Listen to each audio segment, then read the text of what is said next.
Welcome to the Wilderness and the Well. I'm your host, Cece Henderson, and founder of the Sanctuary International. Today we're diving into a timely episode called Manna for the Moment. Last time we talked about those moments when Egypt looks tempting, when life gets hard and we find ourselves wanting to go back to what God delivered us from. If you haven't listened to that one yet, I encourage you to go back. It lays the foundation for what we're going to unpack today. What to do after we say no to Egypt and yes to the wilderness journey with God. Today's episode is for anyone who's in a season of transition, uncertainty, or even spiritual fatigue. You've chosen obedience, but the path ahead isn't clear. You're doing your best to trust God, but you don't feel like you have enough clarity, strength, or resources. If that's you, take a deep breath. You're in the right place.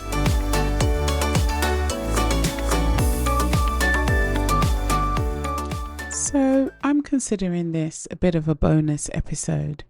I'm releasing 2 episodes in 1 week. And that's really because there was something that we discussed and touched on a little bit in the first episode for this week, where we talked about when Egypt looks tempting, that really stood out to me, and I wanted to come back to kind of linger on it and sit with it, because I think it's a really important lesson for us to understand this idea of manna in the moment. So let's go back to Exodus 16. Exodus 16 is right in the midst of the stories around the Egyptians having left Egypt and they're now in the wilderness. They are hungry, they're tired, they're unsure of what comes next. And we see God do something miraculous. He provides manna, daily bread. Yep, literally food from the heavens coming down and landing in the desert for the Israelites to eat. Now, it's not a feast. It's not a long-term food plan. It's just enough for the day. We see this in Exodus 16 verse 4, where it says, "I will rain down bread from heaven for you. The people are to go out each day and gather enough for that day." Now, if you've read the story, you know that the Israelites start to grumble. They start to be unhappy about this provision plan. And you know, for a long time, I remember reading this story and perhaps even hearing the story being taught and kind of thinking how ungrateful these Israelites are. I mean, literally, food is falling from the skies just for you. And they're still not happy.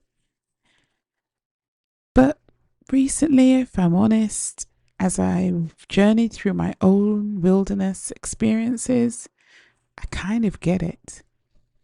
You see, this idea of daily provision, just enough for the day, was no accident.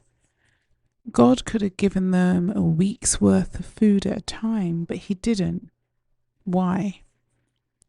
Perhaps for the same reason that he deals with many of us in our wilderness experience, where he gives us just enough. He is teaching them, or he was teaching them, and is teaching us how to depend on him daily. In several episodes on this podcast, we've talked about that the wilderness experience is more about the journey than the destination. It's more about the transformation that God does in us as we walk this path than the actual process, I guess. And this idea of manna for the moment is exactly that. God could have had a different food plan for them, but God wanted them to understand that he was the God who would provide for them daily. He wanted them to build the habit of trusting him daily to provide, and to build that consistency where they would have the memory of him coming through for them time and time again. But why did they complain? Like, what's the problem? It's that good old friend uncertainty, right? We like to have a plan. We like to know what's going to happen. And we like to be in control. So let's bring it forward to today. Now, we may not be gathering flakes of bread in the desert, but we are still called to live in daily dependence on God. So what does manna look like now? It might be that unexpected text from a friend that lifts your spirits when you're going through a time where you can't quite see a way out. It might be the moment of clarity in prayer when you've been wrestling with confusion for a while. Or the quiet strength to get through yet another hard day.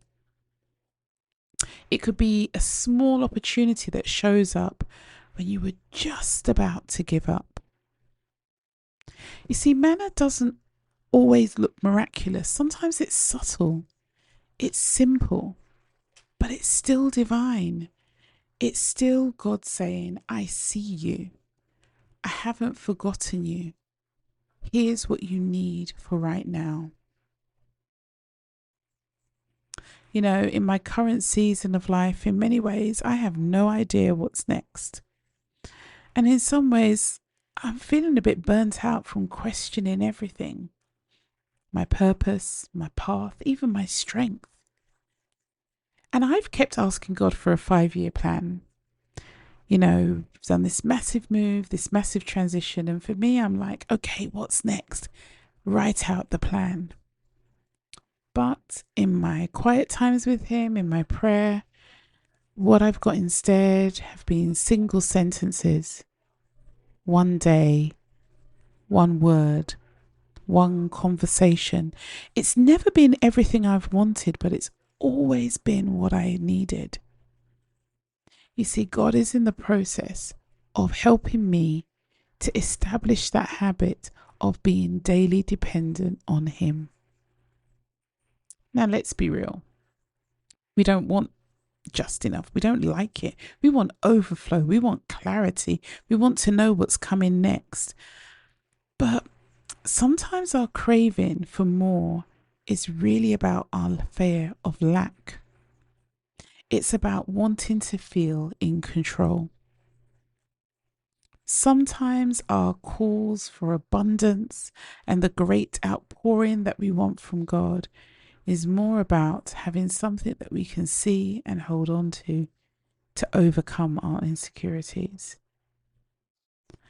And God, in His mercy, often responds by giving us just enough, because He wants our trust more than our timeline. Jesus said in Matthew 6, give us this day our daily bread. Not this month, not this year, but this day. That's the rhythm of heaven. You know, in the recent years, I've been wondering, as someone who loves to plan, I've been wondering if perhaps I've had the rhythm of life a little bit wrong. We live in a world that from very young we're encouraged to plan. We map out and choose what we want to do at school, where we want to study, where we want to live. We may have dreams of getting married, having children, building a house. All of these things are our plans, and they're great. But what if God is challenging us to lean into this idea of daily bread? To lean into this way of living where we are daily dependent on what He wants to give us. To lean in this place of not holding on to our control, but being willing to abandonly trust Him. So how do we practice this kind of trust? Here are a few ways to stay grounded when you're walking through your own wilderness. Number 1, start your day with surrender. Take a simple prayer. God, I trust you with today. Number 2, look for the manna moments. Ask yourself, where did I see God provide today? As we said, not every manna moment is going to look miraculous.